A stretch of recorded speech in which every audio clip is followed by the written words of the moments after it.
예전에 어느 유명 개그 프로그램의 한 코너에서 나왔던 유행어가 있습니다. 1등만 기억하는 이 지저분한 세상. 기억하실 분이 계실지 모르겠는데 제가 좀 순화해서 표현을 한 겁니다. 일청들은 기억을 하실 것 같아요. 2등이나 3등도 훌륭한 성적인데 1등 외에는 가치가 없는 것으로 여기면서 이렇게 하찮게 여기는 그런 사회적인 모습을 풍자하는 그런 우스갯소리였습니다. 이것처럼 우리는요, 승자를 기억하고 1등을 기억합니다. 자, 이런 관점에서 제가 몇 사람의 이름을 말씀드릴 테니까 몇 명이나 내가 알고 있는지 한번 속으로 생각해 보시길 바랍니다. 산무아, 사박, 이갈, 발디, 갓디엘, 갓디, 암미엘, 스둘, 나비, 그우엘. 뉘앙스를 보니까 분명히 성경에 등장하는 인물인 것 같은데 별로 유명한 사람은 아닌 것 같죠. 근데 굉장히 유명한 사람들입니다. 아마 여기 계신 분들 다 알고 계시는 사람들일 거예요. 제가 두 명의 이름을 더 말씀드려 보겠습니다. 여호수아, 갈렙. 눈치를 채셨습니까? 가나안 땅을 정탐하러 갔던 12 정탐꾼의 이름이에요. 그런데 우리는 여호수아와 갈렙의 이름은 너무나 잘 기억하면서 이 나머지 10명의 이름은 잘 모릅니다. 사실 저도 이 말씀을 준비하면서 이 10명의 이름을 제대로 처음으로 보게 됐어요. 왜냐하면 우리는 이 10명의 이름을 믿음이 없는 실패자로 기억하기 때문입니다. 똑같이 가나안 땅을 정탐한 후에 여호수아와 갈렙은 믿음으로 승리를 선포했고 이 나머지 10명은 패배를 선포했죠.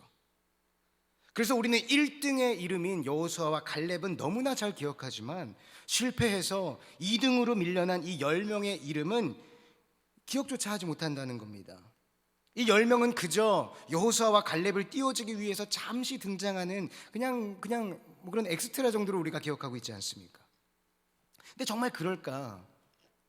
이 10명은 모두 믿음도 없고 패기도 없고 실력도 없었기 때문에 실패한 패배자에 불과한 것일까? 자, 이 사람들이 어떠한 자였는지 성경은 이렇게 기록하고 있습니다. 민수기 3장 1절에서 2절이에요. 제가 봉독합니다. 여호와께서 모세에게 말씀하여 이르시되 사람을 보내어 내가 이스라엘 자손에게 주는 가나안 땅을 정탐하게 하되 그들의 조상의 가문 각 지파 중에서 지휘관 된 자 한 사람씩 보내라. 자, 결론적으로 말씀드리면 이들은 모두 각 지파의 지휘관이었던 사람들이었어요. 단순 계산으로 따져보면요, 조금씩 차이는 있겠지만 각 지파의 장정수를 대략적으로 평균 5만 명 정도로 잡습니다. 그러니까 이 12명의 정탐꾼들은 모두 약 5만 대 1의 경쟁률을 뚫은 엘리트들이라는 거예요. 당연히 그랬겠죠. 우리 민족의 앞날이 달린 너무나 중요한 문제인데 가장 뛰어난 사람을 고르고 또 고르지 않았겠습니까? 그런데 이들은요, 이렇게 지식이나 순발력이나 리더십이나 이런 인간적인 능력이 뛰어난 것도 있었겠지만 이 모세는 단순히 그런 것들만으로 지휘관을 선출하지 않았습니다. 모세가 지휘관을 뽑을 때에 가장 처음으로 봤던 조건은 바로 하나님을 두려워하는 자였어요. 출애굽기 18장 21절에 이렇게 기록되어 있습니다. 너는 또 온 백성 가운데서 능력 있는 사람들 곧 하나님을 두려워하며 진실하며 불의한 이익을 미워하는 자를 살펴서 백성 위에 세워. 즉 신앙이 그 무엇보다 중요했다는 거예요. 그런데 이렇게 신앙적으로도 그리고 인간적인 능력으로도 각 지파에서 1등으로 뽑혔던 이 엘리트 중에서도 엘리트들이 도대체 왜 오늘날 우리들에게 패배자의 모습으로 기억이 되는 것일까? 그 당시 모세라는 인물은 이스라엘 백성들이 볼 때 하나님 다음 가는 존재였습니다. 그리고 이 지휘관들은 그 모세가 직접 선택한 사람이었어요. 이 사람들이 모세에게 선택을 받을 때 어떠한 마음이었겠습니까? 뭐 귀찮게 이런 걸 또 시키고 그래. 그냥 대충 떼와야겠다. 이런 마음으로 했겠습니까? 아마 아무도 그러지 않았을 겁니다. 지금 우리 민족이 처한 이 절체절명의 위기 상황 앞에서 그리고 모세라는 이 하나님의 대리자가 직접 임명한 엄청나게 중요하고 이 엄청나게 영광스러운 임무 앞에서 그들은 모두 충성을 다짐했을 거예요. 그리고 그렇게 선택된 수많은 지도자들 가운데에서도 또다시 가장 뛰어난 지도자를 한 명씩 선발했는데 그들이 바로 이 12 정탐꾼이었다는 겁니다. 이런 사람들이 그저 단순히 믿음이 없어서, 담력이 없어서, 현실적인 능력이 부족해서 저 가나안 땅을 보고 절망에 빠졌겠습니까? 다시 한번 말씀드리지만 누구보다 하나님을 향한 믿음도 굳건했고 누구보다 인간적인 능력도 뛰어났기 때문에 각 지파에서 1등으로 뽑힌 사람들이에요. 우리 한번 생각해 봅시다. 그렇게 뛰어난 사람들이 12명이 모였습니다. 같은 땅을 바라보고 같은 곳을 정찰하고 그리고 같은 사건을 보았을 때 10대 2로 의견이 나뉜다면 어느 쪽이 맞겠습니까? 만약 여러분들이 이와 같은 상황이라면 여러분들은 어느 쪽을 선택하시겠어요? 상식적으로 당연히 표가 더 많은 곳이 현실적으로 맞는 거예요. 솔직히 저도 그때 이스라엘 백성들 중에 있었다면 당연히 그 10명의 말에 귀를 기울였을 겁니다. 이 12명의 정탐꾼들은 40일 동안 가나안 곳곳을 살펴보면서 서로의 생각을 나누고 수없이 함께 작전을 짜보고 머릿속으로 수없이 시뮬레이션을 돌려보았을 겁니다. 그런데 아무리 머리를 굴려봐도 승산이 안 보이는 거예요. 우리는 모두 이 적과 꿀이 흐르는 약속의 땅에 들어가고 싶은 마음은 굴뚝과 같은데 답이 안 나오는 겁니다. 저 견고한 가나안 민족은 400년 동안 종살이를 하다가 이제 막 탈출해서 나온 우리 같은 오합지졸들이 상대할 만한 수준이 아니라는 겁니다. 지금 이 상태로 우리가 쳐들어갔다간 소중한 우리 백성들의 생명이 너무 무가치하게 사라져버릴 것이 뻔한 겁니다. 여러분 같으면 내 사랑하는 가족과 친척과 형제들을 그렇게 질 것이 뻔한 싸움에 등 떠밀러 보낼 수 있겠습니까? 현실적으로 패배할 것이 뻔하다면 안 하는 것이, 그 전투를 피해서 우리 백성들의 생명을 구하는 것이 오히려 훌륭한 지도자의 모습 아니겠습니까? 산무아, 사밧, 이갈, 발디, 갓디엘, 갓디, 암미엘, 수둘, 나비, 구엘. 저는 이때까지 이 10명의 정탐꾼 이야기를 볼 때마다 이들은 믿음도 없고 패기도 부족하고 능력도 부족해서 이런 불신자와 같은 선택을 했다고 생각을 해왔습니다. 그러나 이 말씀을 묵상하면서 저는 이게 그렇게 단순한 문제가 아닐 수도 있겠구나 하는 생각이 들었어요. 왜냐하면 이 모습이 바로 저의 모습이었거든요. 저는 분명히 하나님을 믿습니다. 저는 분명히 하나님을 신뢰하고 내가 하나님을 따라가야 한다고, 그 하나님의 인도하심을 따라가야 한다고 날마다 고백하는 사람이에요. 그런데 정작 현실에서는 그 말씀보다, 그 하나님의 인도보다는 내 머릿속에서 계산된 인간적인 생각을 더 먼저 생각하게 되더라는 겁니다. 이런 경우가 한 번, 두 번 쌓이게 되다 보니까 점점 저의 신앙은요, 내 현실과 괴리감이 느껴지기 시작했어요. 말씀은 말씀이고 현실은 현실이야. 그러니까 교회에 와서 예배를 드리고 설교를 듣는 순간에는 그래, 말씀에 순종해야지, 하나님 말씀을 따라가야지, 이런 고백을 하고 있지만 막상 교회 밖을 나가서 현실을 마주하는 순간 그 말씀은 온데간데 없이 사라지고 온통 세상적인 생각들, 인간적인 생각들로 내 삶을 채워가고 있더라는 겁니다. 저는 대놓고 말하진 않았지만 제 마음속에는 항상 이런 생각이 있었던 것 같아요. 말씀은 말씀이고 현실은 현실인 거야. 저는 이 10명의 정탐꾼들이 어쩌면 이런 마음이 아니었을까 하는 생각을 하였습니다. 이 10명의 정탐꾼들 모두 교회 안에 있을 때는, 그 당시 말로 하면 그 이스라엘 민족 공동체 안에 있을 때는 함께 다 같은 신앙을 공유하고 있었던 상태였기 때문에 하나님을 두려워하고 그 굳건한 믿음을 잘 키워나갈 수 있었을 거예요. 그런데 막상 세상으로 나가서 이 믿음을 가지고 이제 저 가나안 민족이라는 현실을 마주하는 순간 신앙과 현실의 괴리감이 느껴져 버리는 겁니다. 말씀보다 세상이 더 크게 보이는 거예요. 말씀은 말씀이고 현실은 현실이구나. 여러분들도 이런 경험이 있지 않으십니까? 교회 안에 있으면 믿음이 충만해지고 가슴이 뜨거워지고 이 말씀과 함께 내가 무엇이든지 할 수 있을 것만 같은 그러한 신앙 가운데에 내가 나아가는 것처럼 느끼지만 막상 현실 앞에 나서면 뭔가 구멍난 풍선처럼 내 신앙이 순식간에 사그러드는 그런 경험을 우리가 때로는 할 때가 있지 않습니까? 그럴 때마다 얼마나 자괴감이 느껴집니까? 내가 정말 하나님의 자녀가 맞을까? 왜 나는 세상 속에서 믿음을 유지하는 것이 이렇게 힘든 일일까? 근데 사실요, 그건 당연한 겁니다. 여러분, 5만 대 1의 경쟁률을 뚫었던 정탐꾼들도 그랬다니까요. 그러나 저는 지금요, 우리의 믿음 없음을 정당화하려는 게 아니에요. 그러나 우리는 어쩔 수 없이 그런 연약한 존재라는 겁니다. 그렇다면 중요한 것은 그렇게 연약한 우리가 어떻게 이 세상 속에서 믿음을 지키며 살아갈 수 있느냐는 겁니다. 다시 말씀으로 돌아오면 우리는 이 사건의 결론을 잘 알고 있어요. 결국 하나님께서는 그 두 명의 손을 들어주셨고, 비현실적이고 논리적이지도 않고 무대토처럼 보이며 백성들의 생명을 아끼지도 않았던 것처럼 보이는 그 두 명의 선택이 정답으로 채택되었습니다. 그들이 1등이 되었어요. 그러나 누구보다 현실적으로 판단했고 누구보다 백성의 생명을 아꼈던 그 10명의 판단은 오답이 되어서 2등으로 밀려나 버렸습니다. 그리고 이후로 그 10명의 정탐꾼의 이름은 다시는 등장하지 않습니다.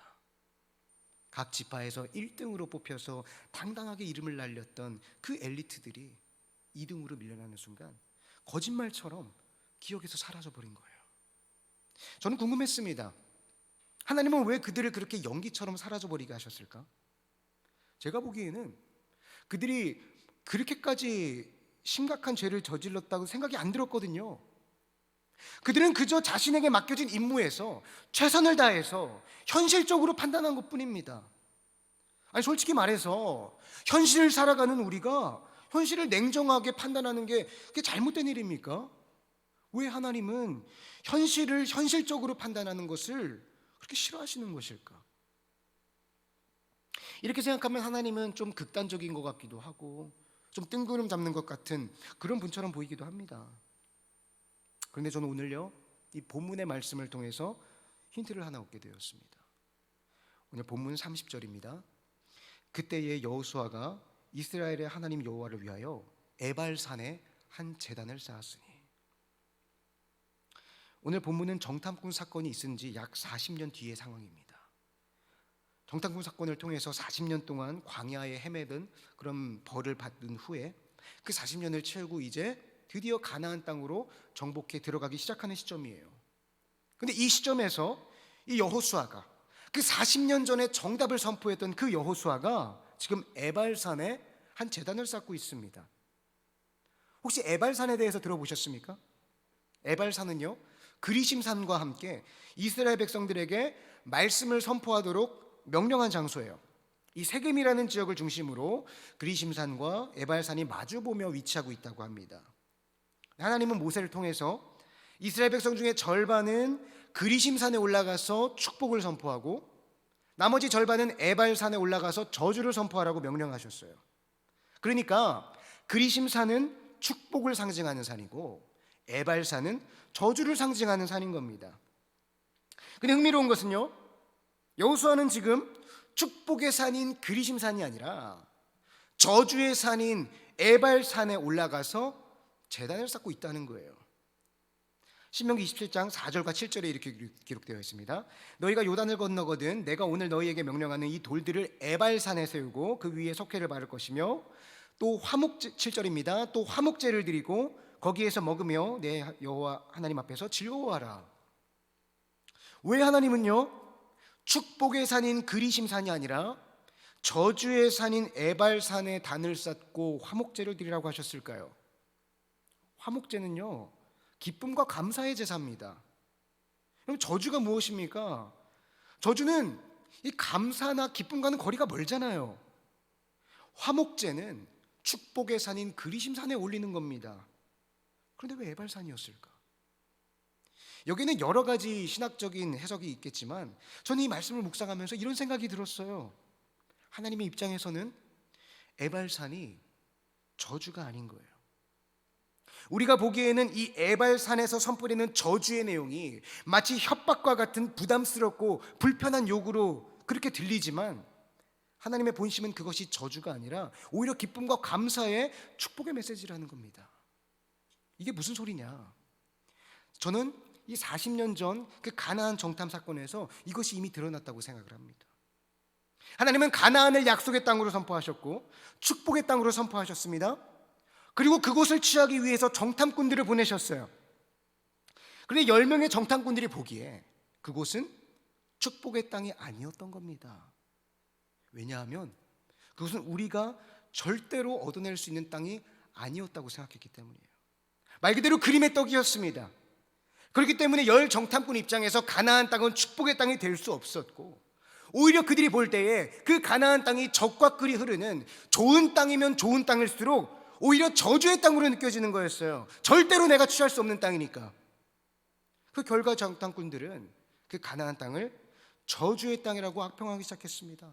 민수기 13장 32절 상반부에 이렇게 기록되어 있습니다. 이스라엘 자손 앞에서 그 정탐한 땅을 악평하여 이르되 우리가 두루다니며 정탐한 땅은 그 거주민을 삼키는 땅이요. 그들은 지금 하나님께서 약속의 땅으로, 축복의 땅으로 선포하신 그곳을 인간적이고 합리적이고 논리적인 이유를 들면서 저주의 땅으로 바꿔버리는 겁니다. 여호수아와 갈렙은 달랐다는 거예요. 여호수아와 갈렙은 역시 그들도 마찬가지로 현실적으로는 우리가 저 사람들을 이길 수 없다는 것 당연히 알고 있었습니다. 그들이라고 왜 몰랐겠습니까? 그러나 그것이 지금 우리의 입장에서는 내 힘으로는 취할 수 없는 저주의 땅처럼 보일지 모르겠지만 그들은 그 저주의 땅을 향해서 축복을 선포하는 거예요. 저는 1등과 2등의 차이를 여기에서 발견했습니다. 정탐꾼들 모두, 여호수아와 갈렙까지 모두 현실적으로 생각했을 때 우리가 이길 수 없다는 거 알고 있었습니다. 여러분, 현실적으로 생각하는 게 잘못된 게 아니에요. 우리는 누구보다 현실적으로 생각하고 현실적으로 판단을 해야 됩니다. 여호수아와 갈렙도 그랬습니다. 그러나 중요한 것은 우리가 할 수 없다고 판단되었을 때에 그것으로 인해서 하나님의 약속을 악평하고 하나님의 약속을 저주하는 그것이야말로 그 10명의 실수였다는 거예요. 하나님께서 축복하신 그 땅을 거주민들을 삼키는 저주의 땅이라고 악평하는 겁니다. 우리가요, 하나님의 이름을 붙들고 신앙의 길을 걸어갈 때에 당연히 현실적으로, 논리적으로, 합리적으로 볼 때에 어려운 상황에 반드시 부딪힙니다. 여러분들 앞에 그런 상황이 수없이 다가올 거예요. 그러나 그 순간 우리가 하나님의 말씀을 부정하고 악평하고 저주하면서 하나님께서 나에게 주신 나의 삶의 자리를 거주민을 삼키는 땅이라며 악평한다면 그것이야말로 우리가 가장 쉽게 저지를 수 있는 치명적인 실수라는 겁니다. 근데 여호수아와 갈렙은 어떻게 그렇게 똑같은 현실 속에서 다른 선택을 할 수 있었을까? 그 이유는 단 하나였어요. 하나님이 나와 함께 하신다는 것을 확신했기 때문입니다.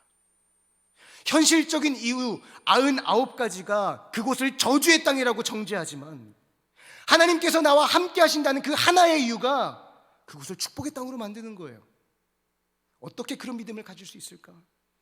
그냥 밑도 끝도 없이 믿으면 됩니까? 그냥 무대뽀적으로 선포만 하면 됩니까? 아닙니다. 그들을 이때까지 인도해 오신 하나님의 역사를 기억했던 거예요.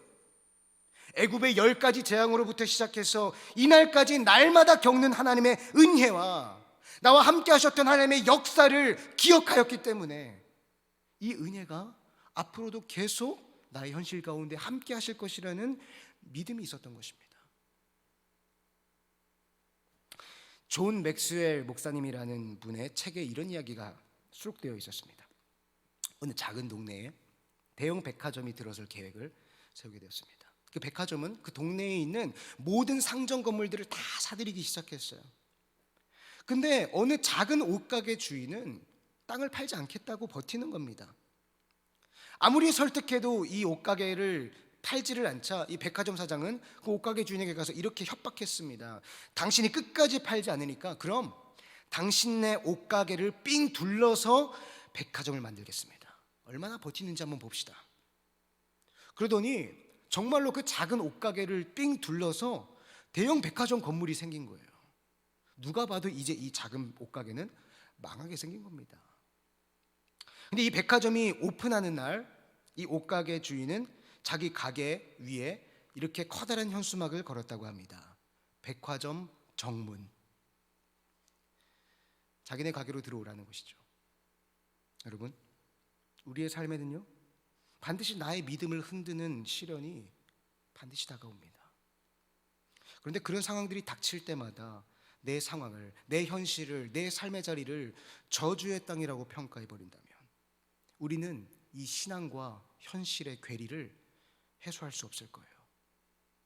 우리에게 있어서 진정한 축복의 의미는 우리 인간적인 생각으로 보기에 좋은 것이 아니라 하나님께서 함께 하시는 것이 가장 큰 축복입니다. 이 10명의 정탐꾼은 단순히 믿음이 부족해서, 능력이 부족해서 그런 결정을 내린 것이 아니에요. 그 현실을 놓고 결국 하나님보다 현실을 택한 겁니다. 사랑하는 청년 여러분, 축복의 땅을 보면서 저주를 선포했던 그 10명의 정탐꾼과 저주의 산에서 축복을 선포하는 여호수아, 여러분들은 어느 편에 서시겠습니까? 이스라엘 백성들을 출애굽시켜서 끝까지 인도하셨던 하나님의 그 은혜와 인도하심이 오늘 우리에게도 반드시 함께 하실 것입니다. 내 생각에는, 내가 판단하기에는 지금 내 삶의 자리가 마치 저주의 땅과 같이 어렵게 느껴질 때가 있어요. 대학 입시에 실패할 때, 취업에 실패할 때, 사랑하는 연인과 헤어질 때, 우리 가정에 예기치 못한 봉변이 닥쳐올 때, 우리는 인간적인 관점에서 볼 때 마치 내 주위로 대형 백화점이 들어서는 것처럼 내 삶의 자리가 암담하게 느껴질 때가 있습니다. 그러나 기억하시길 바랍니다. 내 삶의 가장 근본적인 축복은 그렇게 세상적인 여건이 얼마나 잘 풀리고 있느냐가 아니라 내 삶의 여건이 어떠하든지 하나님께서 나와 함께 하신다는 그 사실이에요. 이것이 가장 큰 축복이자 가장 큰 은혜입니다. 이 은혜를 깨닫는 자는 그의 삶에 펼쳐진 저주의 땅에서 축복을 선포할 수 있는 겁니다. 오늘 내가 속한 삶의 자리에서 당당하게 하나님의 축복을 선포하는 우리 모두가 되기를 주님의 이름으로 축복합니다.